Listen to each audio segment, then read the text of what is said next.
We followed the career of Captain Rex with a lot of interest. Similar to Palpatine did with Anakin, we have been infatuated with Captain Rex, with Commander Cody, now with Echo. Pretty much a lot of clones that survived past Order 66 and now into Imperial times, they are pretty much enigmatic. Their journey is unlike any other Star Wars character out there. They were just bamboozled the entire time, except for one specific clone that is Boba Fett. Yes, ladies and gentlemen, in case you forgot, Boba Fett is still out there. He was during the earlier and later seasons of The Bad Batch. In the finale of The Bad Batch, when an older Omega leaves an old hunter on Pabu and leaves for the rebellion, guess what? Boba Fett is still out there. And yet we have no mention of, have they ever encountered this guy? Have they ever encountered their brother? Because he is the Alpha. He is the first clone to ever been created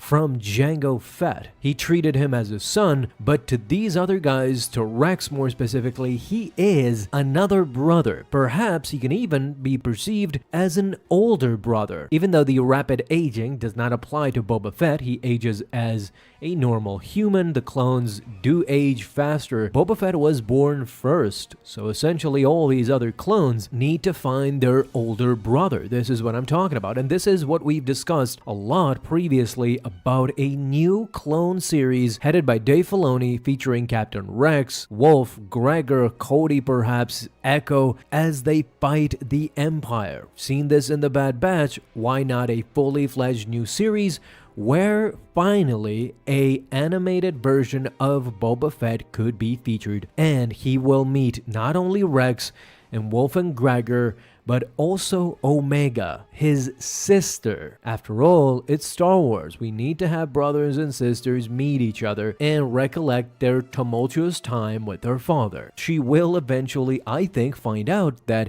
she has a brother or a twin, depending on what you want to call it, because the DNA is 100% Jango's on both accounts, on both the Alpha, which is Boba, of course, and Omega. So they can be considered twins, of course, but let's just say brother and sister for the sake of it. She will find out that she has a brother that is a bounty hunter, and that occasionally he works for the Empire, and for the worst and the worst, Darth Vader. He is a bounty hunter for hire, and the Empire does occasionally want bounty hunters to do the dirty work. As we see even in The Bad Batch, Omega knows this pretty well, that it was Cad Bane who was hired to work for the Empire to actually go grab Force-sensitive children. So imagine her bafflement when she finds out that she has a twin out there that is doing evil things for the Empire. Now, a crazy notion is the Book of Boba Fett completely transforms Boba Fett as a character. We see that in the Book of Boba Fett, after he escapes the Sarlacc pit, Boba is a totally different man. He goes and spends years with the Tusken Raiders, gets engulfed into their culture, and has an arc. He has a 180. He becomes the protector of their village. He becomes the protector of Mos Espa. He becomes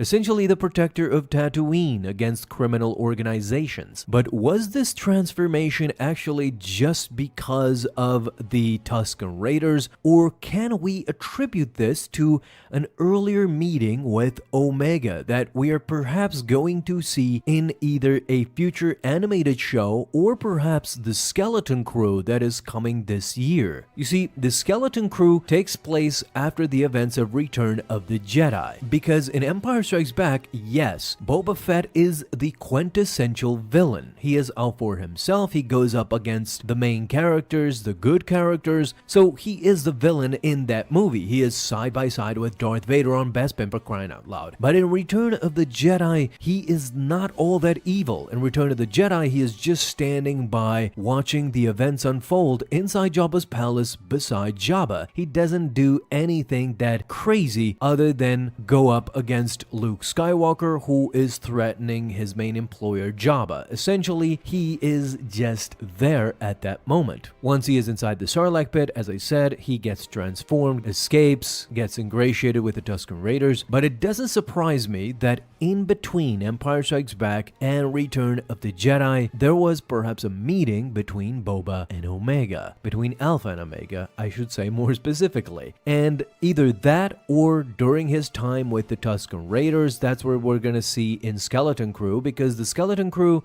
does take place after Return of the Jedi. So we might see Boba Fett in that series. With the snapshots that we have of Jude Law does point to him being on Tatooine. So perhaps Boba Fett will be involved, and during those scenes we get a live action Omega where she finally meets face to face with her brother. This is a scene that we did not see but ultimately led to the complete transformation of Boba Fett that we see in the book of Boba Fett. The softening up of Boba, so to say. What you have to understand is that Omega as a character was always from day one designed as a opposite to Boba Fett. They are, if you look at it from afar, they are two sides of the same coin. They are both from Jango Fett. However, gender-wise, they are totally different. They are at the other end of the spectrum, and character-wise, a story about a family and what it means. Boba knew and loved his father, Jango Fett,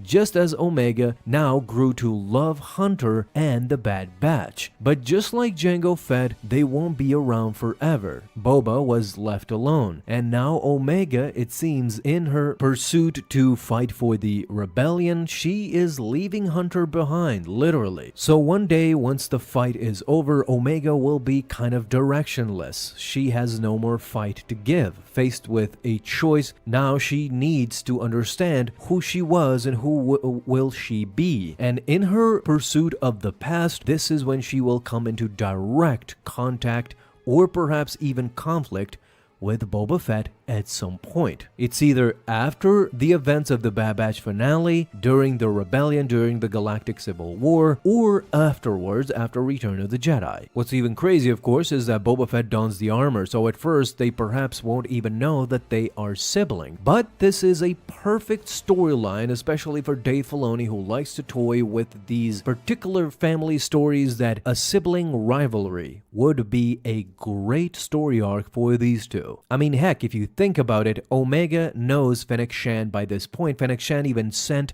Asajj Ventress to Pabu to meet with them. And of course, Boba Fett, as you see in the book of Boba Fett, is working closely at hand with Fennec Shand, so their meeting is completely inevitable, be it through Fennec Shand, be it through themselves. Somehow, some way, I think that we are awaiting a great story in between these two siblings, Alpha and Omega. And don't forget that Captain Rex, even in his older days during Star Wars Rebels, he never mentioned or divulges if he ever met a clone by the name of Boba Fett, now a bounty hunter. I don't know why, but Dave Filoni just isn't that into Boba Fett. Keep in mind that Boba Fett has yet to make his Disney animated debut. He only appeared in the old Clone Wars series, but ever since Disney took over, he didn't appear in Star Wars Rebels. He now didn't appear in The Bad Batch. So we're still waiting for Boba to not only get back into the animated fold, but also meet up with the other clones.